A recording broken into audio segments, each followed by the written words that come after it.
The door clicked shut before I even reached the porch steps, and in that small, careful sound, I heard my son choose his wife over the woman who had raised him. Snow was already covering the driveway in thick, white sheets, the kind the Weather Channel warns you not to drive through unless you have no choice. My suitcase lay on its side beside the porch swing, half open, one sleeve of my late husband's wool sweater dragging through the slush. Madison had thrown it there like it was trash. She stood behind the glass of the front door in her cream cardigan, arms folded, her blonde hair smooth and perfect, watching me the way a person watches a stray cat leave the yard. Nathan stood behind her, one hand on the stair rail, his face pale, his mouth shut. That hurt more than her words. Madison had said plenty. She said I was making their house tense. She said a woman my age should know when she was no longer wanted. She said the storm was not her problem. But Nathan's silence was the thing that entered my chest and stayed there. I was 69 years old, wearing house shoes because I had only stepped into the mudroom to ask why my things were packed. I had no hat, no proper gloves, and my blood pressure pills were still in the upstairs bathroom, behind the mirrored cabinet where I had placed them every morning for 4 months. For months in my son's home. For months of telling myself Madison was just stressed, that Nathan was just tired, that family sometimes needed time to adjust. I looked past her at the warm yellow lights spilling over the hallway, at the staircase where my grandchildren's school photos used to hang, at the small brass-framed picture of my husband, Arthur, that had disappeared from the mantel 3 days earlier. Then Madison reached over and turned the deadbolt. Not loudly, not dramatically, just one clean click. That was her mistake. She thought humiliation needed an audience. She thought an old woman standing in a snowstorm with a broken suitcase was the ending of my story. I bent down slowly, picked up Arthur's sweater, and brushed the snow from the sleeve with fingers that had begun to sting from the cold. I did not pound on the door. I did not beg Nathan to look at me. I did not give Madison the pleasure of seeing me break. Across the street, Helen Brooks's porch light flickered on, and I saw her curtain move. I lifted my suitcase with both hands and stepped carefully down the icy steps, one at a time, while the wind pushed against my back. Behind me, the house glowed warm and smug, as if it belonged to the woman who had locked me out. I almost smiled then, not because I was strong, but because I remembered something Madison had clearly forgotten. That house had survived on my money before it ever carried her name. Helen Brooks opened her front door before I reached the end of the driveway, her robe pulled tight over her flannel pajamas and a knit hat sitting crooked on her gray hair. She did not ask many questions. Women of a certain age learn when a person needs questions and when she needs heat. She simply waved me across the street and said, "Eleanor, come inside before you freeze." The snow was already over my ankles, soft on top, but slick underneath, and each step made my house shoes sink into the white crust along the curb. I remember thinking how strange it was that the cold did not feel sharp at first. It felt quiet, numb, almost polite. Helen wrapped me in a quilt that smelled faintly of lavender detergent and called the small motel off Route 31, the one with the blue sign and the vending machine outside the office. There were no rooms left in town because the storm had closed part of the interstate, but Helen knew the owner from church, and somehow one room appeared. That was how I spent that night. Sitting on the edge of a queen bed covered in a stiff floral comforter, my wet shoes placed on a towel near the heater, Arthur's sweater folded across my lap like a witness. The room was less than 2 miles from Nathan's house, but it felt like I had crossed out of one life and into another. I did not sleep. Every time the heater rattled, I looked toward the door as if Nathan might knock. He never did. By 3 in the morning, the snow was tapping against the window in tiny dry flakes, and I began replaying the last 72 hours with a clarity that frightened me. 3 days earlier, Madison had stood in the kitchen making coffee in a white ceramic mug that said blessed, while telling me the basement would be more comfortable for me. She said the guest room needed to become a home office because Nathan might start working remotely. She smiled when she said it, but she had already packed my books into grocery boxes. My photo of Arthur in his Navy uniform was wrapped in newspaper at the bottom of one of them. I had asked where the old cedar chest would go, the one Arthur built during our first year of marriage, and Madison said, probably storage, as if memory were just another thing to move out of sight. Nathan had been at the counter reading emails on his phone. When I looked at him, waiting for even one sentence in my defense, he only said, "Mom, Maybe it will be easier this way. Easier. That word had followed me all week. It was easier to move me downstairs. Easier to change the garage code and forget to tell me. Easier to serve dinner at 6:30 instead of 5 because Madison said old people eat too early. Easier to make me smaller, quieter, grateful for whatever corner they allowed me to occupy. Lying there in that motel room, I finally understood that the storm had not begun outside. It had been gathering inside that house for months. By dawn, the motel window had turned white around the edges, and the parking lot outside looked like a sheet pulled over a forgotten room. Helen had given me a thermos of coffee and one of her husband's old parkas before she left, but I still sat wrapped in the quilt, staring at Arthur's sweater and thinking about the basement. Madison had not called it a basement when she first brought it up. She called it a private suite, as if giving a nicer name to a cold room could make it kinder.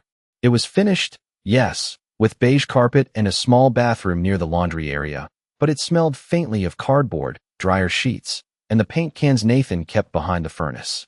My things were carried down there in stages, never all at once, because that would have made the cruelty too easy to see.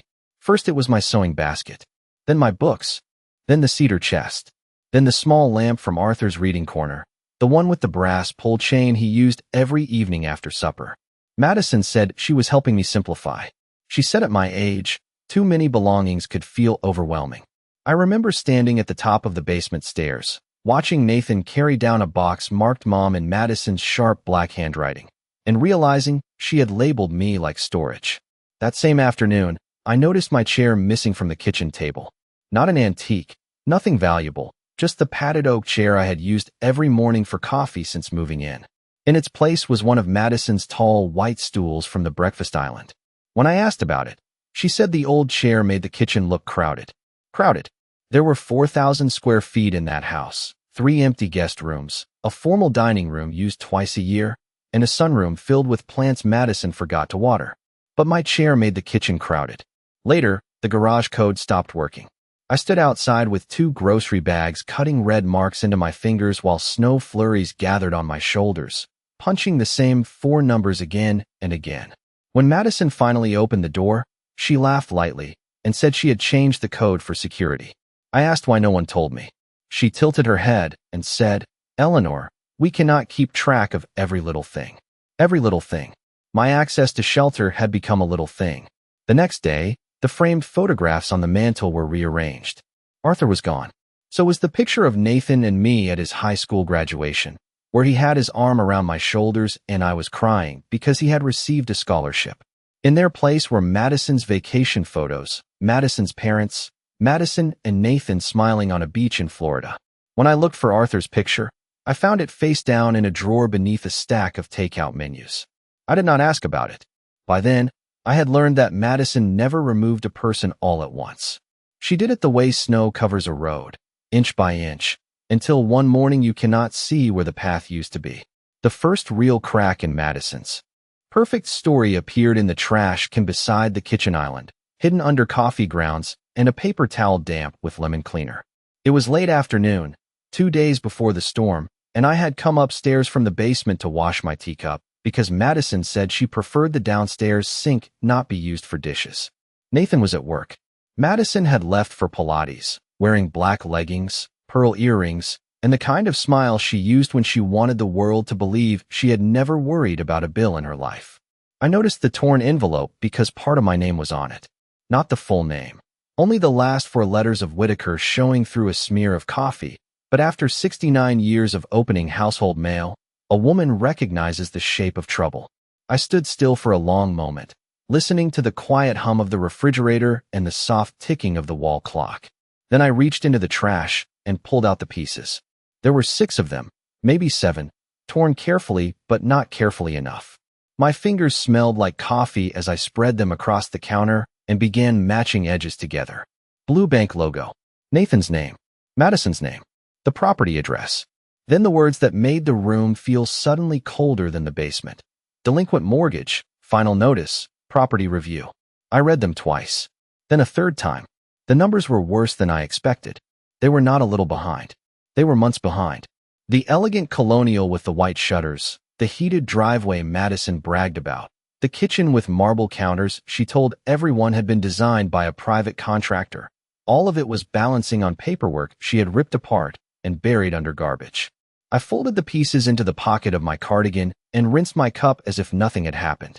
That was something Arthur taught me during the years we ran our small hardware store back in Vermont. When you find a problem, do not announce it to the room. First, find out how deep the rot goes. That evening, Madison came home smelling like winter air and expensive perfume. She set her keys on the counter and glanced at the trash can. Just once. Quick enough that a careless person would have missed it. I was sitting at the kitchen table, though not in my old chair, stirring soup I had reheated for myself because dinner had become something they often ate without inviting me. Her eyes moved from the trash to me, then to my cardigan pocket. She smiled. That smile told me everything. She knew something was wrong, and she was wondering how much I had seen. "Did you have a nice afternoon, Eleanor?"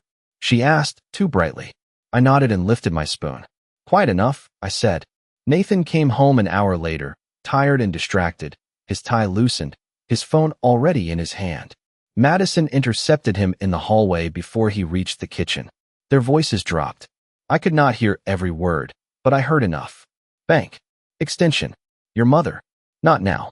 I sat very still, watching steam rise from the soup bowl. For the first time since I had moved into that house, the pieces were not only emotional. They were legal. They were financial. They had dates, balances, signatures, consequences. Madison had been treating me like an old woman with no place to go, while standing inside a house that was already slipping through her fingers. And somewhere beneath all her polished cruelty was fear. The next evening, Madison set the table with the good plates, which should have warned me. She only used the good plates when someone was visiting or when she wanted a conversation to look civilized from the outside. There were no guests that night. Just Nathan at one end of the table, Madison beside him with her napkin folded neatly in her lap, and me on the tall white stool that still made my knees ache. Outside, the storm had not arrived yet, but the sky had turned the dull gray color of wet wool, and the local news had been running winter warnings since noon. Madison had made salmon, roasted asparagus, and a salad with walnuts I could not chew comfortably, though she knew that. My bowl of soup from the night before was still in the refrigerator, but I did not ask for it. I had learned that asking for small kindnesses gave Madison another chance to deny them. For a while, we ate with only the sound of forks touching plates. Nathan looked exhausted. He had shadows under his eyes and a crease between his brows that had become permanent. I wanted to reach across the table and touch his hand the way I did when he was a boy worrying over spelling tests, but there was too much distance between us now, and Madison sat in the middle of it like a locked gate. Then she placed her fork down very gently. "Eleanor," she said, "we need to discuss the atmosphere in this house." I looked up. Nathan stared at his water glass. "The atmosphere," I repeated. She nodded, as if we were in a homeowners association meeting and not at a family dinner. "Nathan and I have been under a great deal of pressure, and your presence has become more difficult than we expected." The word presence landed softly, but I felt the insult beneath it. "Not your grief. Not your adjustment. Your presence." I folded my hands in my lap. "I see." Madison sighed, a practiced little sound of patience. "This house is supposed to be peaceful. Lately it feels heavy. Like everything revolves around your routines, your memories, your needs." She glanced toward Nathan, inviting him to join her. He cleared his throat, but said nothing. I thought of the torn bank letter folded inside my Bible downstairs. I thought of the missing chair, the changed code, Arthur's photograph in the drawer. My needs had become a dangerous thing because they proved I still existed. Madison continued, softer now, which somehow made it worse. "We are not equipped to live like this. It feels like a nursing home sometimes." Nathan flinched, but he still did not speak. I placed my napkin beside my plate and looked directly at my son. "Is that how you feel too?" His mouth opened. Madison answered first. "Your son deserves a normal marriage." That was when I understood this conversation had been rehearsed before I ever sat down. I turned back to her. "Madison, I helped make this house possible when you and Nathan needed money for the down payment." I did not say it loudly. I did not need to. The truth sounded strange in that room, almost unwelcome. For the first time all evening, her expression slipped. Only for a second. Then she laughed once, bright and cold. "A gift does not make you the owner." "Eleanor." Nathan whispered her name, but it was too late. The words were already on the table with the good plates and the untouched asparagus. I looked at her, then at my son, and something inside me became very still. She thought she had made a point. She did not know she had just handed me the sentence I would remember when the bank officer slid the papers across the desk the next morning. After Madison said those words, the room became so quiet I could hear ice tapping against the kitchen window. Not snow yet, not fully, just the first hard little warnings of what the night was going to become. Nathan pushed his plate away and rubbed both hands over his face, the way he used to do when he was overwhelmed as a teenager. For one brief second, I saw my boy there. Not Madison's husband. Not the man who avoided his mother's eyes. My boy. I waited for him to speak.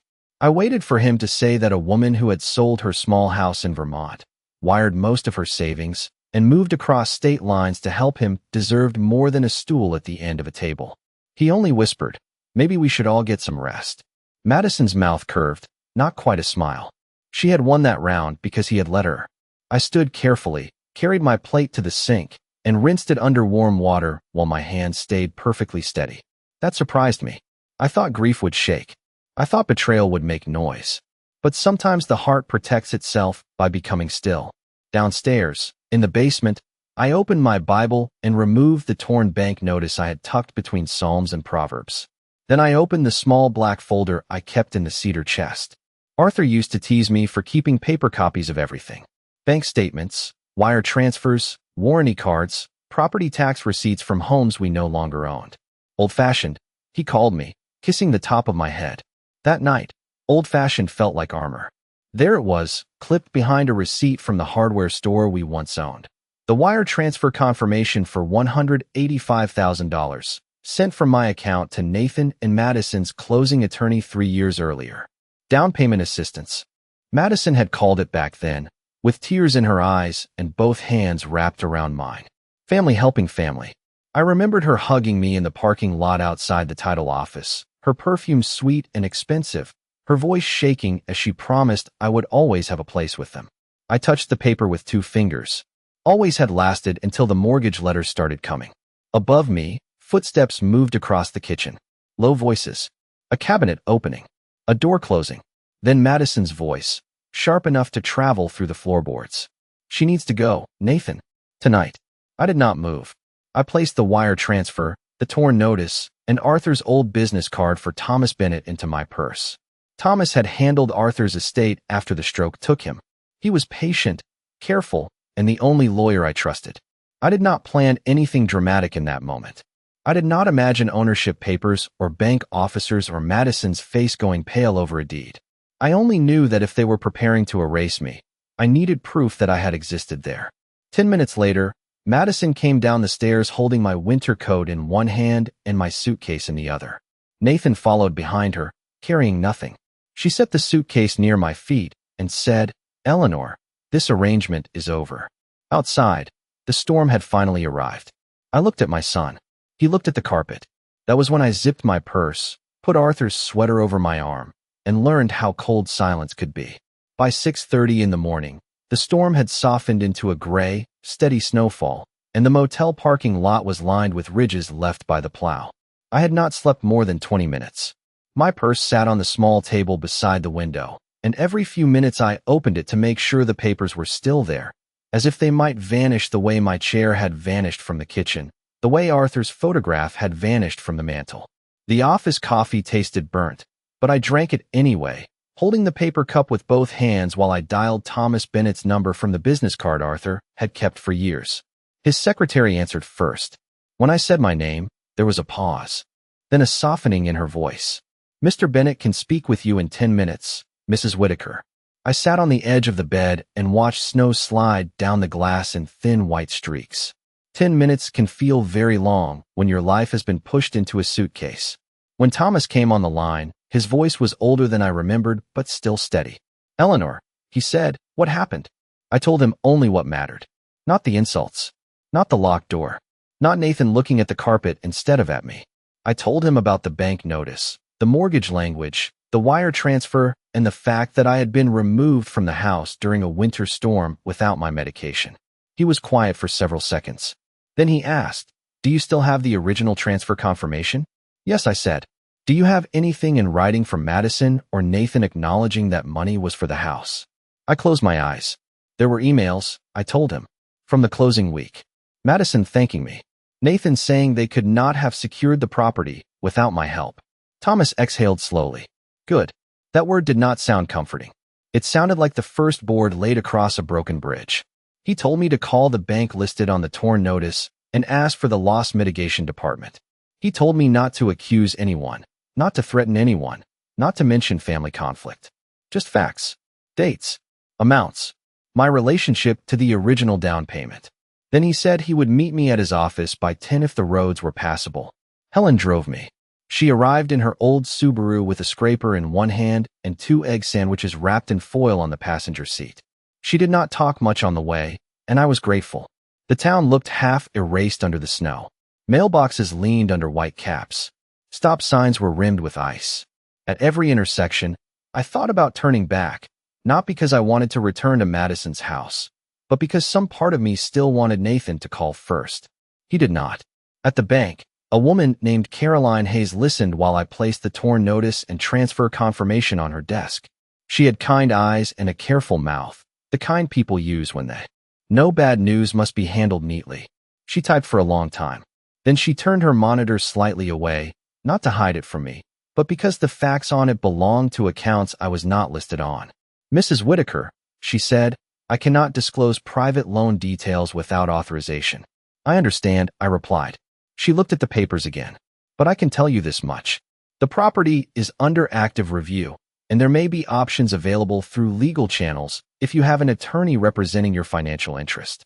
I felt Arthur's sweater heavy in my lap. Across town, Madison was probably drinking coffee in the kitchen she thought she controlled. She did not know that while she slept warm behind a locked door, the woman she had sent into the snow had begun following the paper trail home.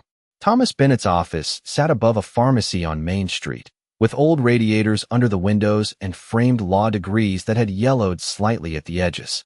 Arthur used to say Thomas was the kind of attorney who could make silence feel expensive, and that morning I understood what he meant. He read each paper slowly.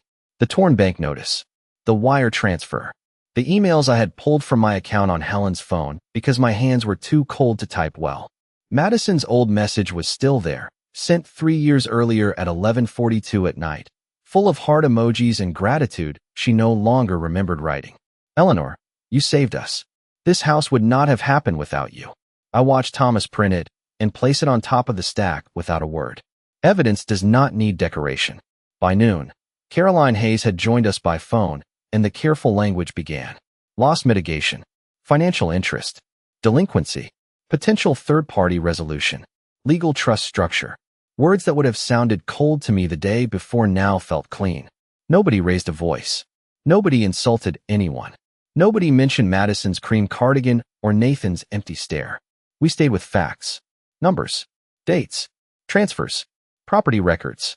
The house was not yet gone, but it was close enough to the edge that a quiet buyer with immediate funds could do what pride had prevented Madison from doing. Stabilize it. Secure it. Take control. Thomas asked me twice if I understood what this would mean. I understood. I was not handing them another gift that could be renamed, repackaged, and used to push me farther into the basement. This time the papers would not say family assistance. They would not say temporary help. They would not depend on Nathan remembering who stood beside him when the bank would not. This time, the name would be clear. Eleanor Whitaker Living Trust. Thomas explained that the process would not be as simple as buying a loaf of bread. There were authorizations, legal notices, bank approvals, and county filings. But there was a narrow path, and Madison had created it herself by pretending problems disappear when you tear up the envelope. I signed the first set of documents with Arthur's fountain pen, the one I had carried in my purse since his funeral. My signature looked steadier than I felt. Afterward, Thomas walked me through the remaining steps, and Caroline confirmed what could be confirmed without violating rules. By late afternoon, the structure was in motion. Not finished, not public, but moving with the quiet force of machinery Madison could not charm. My phone finally buzzed at 4:18. Nathan. I let it ring until it stopped. Then a text came through. Mom, where are you? Madison is upset. I looked at those words for a long time. Madison was upset. Not worried. Not sorry. Upset. I placed the phone face down on Thomas's desk. He glanced at it, but did not ask. Good attorneys know when a silence is part of the answer. Helen drove me back to the motel as dusk settled early over the snowbanks. The blue sign outside buzzed in the cold. Room 12 smelled like heater dust and instant coffee, but when I stepped inside, it no longer felt like exile. It felt like a waiting room before a door opened. I hung Arthur's sweater over the back of the chair, lined my papers neatly on the small table, and took my blood pressure pills with water from a paper cup. Outside, trucks moved slowly along Route 31, their headlights cutting through the falling snow. Somewhere less than 2 miles away, Madison was standing in a house she believed she had protected from me. She did not know that protection is difficult when the foundation is made of lies. By the next morning, the snow had stopped, leaving the town bright and silent under nearly 14 inches of white. The plows had carved narrow walls along the streets, and every roof looked softened, innocent, as if the storm had not carried anyone's cruelty inside it. Thomas called at 8:27. His voice was calm, but there was something firmer underneath it. "Eleanor, the bank has accepted the resolution through the trust," he said. "There are still filings to complete at the county, but for practical purposes, control of the property is now with your trust." I stood beside the motel window with one hand on the curtain and watched a maintenance man shovel the walkway. I expected to feel triumph. I did not. What I felt was quieter than that. A door inside me closing gently. Thomas told me he would meet me at the house at 10:30 with Caroline Hayes and a notary from his office. Helen insisted on driving me, though the roads were clear enough by then. She said nothing when I came out wearing her old parka over the same clothes from the night before, Arthur's sweater folded in my suitcase, my papers tucked flat against my chest in a folder Thomas had given me. The house looked exactly as it had when I left it, white shutters, black front door, wreath still hanging from Christmas even though it was mid-January. My suitcase had left a faint dark mark on the porch where snow had melted around it. That mark stopped me for a second. Then Thomas stepped out of his car, buttoned his coat, and nodded once. Caroline followed, holding a leather folder. I walked up the steps without rushing. Before I could ring the bell, Madison opened the door.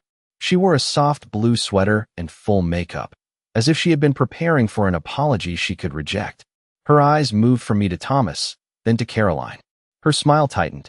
"Eleanor, this is not a good time." I looked at the deadbolt she had turned the night before. It was polished brass, spotless, like it had never done anything shameful. Thomas spoke before I did. "Mrs. Whitaker is here regarding the property." Madison laughed once, but there was no warmth in it. "This is our home." Nathan appeared behind her, unshaven, wearing the gray sweatshirt I had bought him for his birthday. "Mom." His voice sounded younger than his face. Thomas opened the folder and placed the first document against the entry table. "The property's delinquency has been resolved through the Eleanor Whitaker Living Trust," he said.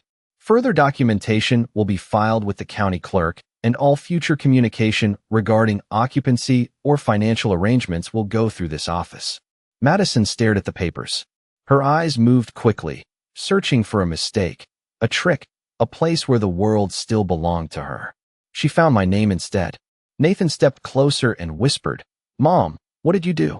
I looked at him then, really looked at him, and felt the last soft thread between the boy he had been and the man he had chosen to become pull tight. "I bought the house your wife threw me out of," I said. Madison's face lost its color slowly, not all at once, but in small stages, the way evening leaves a room. She reached for Nathan's arm, but he did not move toward her. For the first time since I had entered that house months earlier, nobody was telling me where to stand.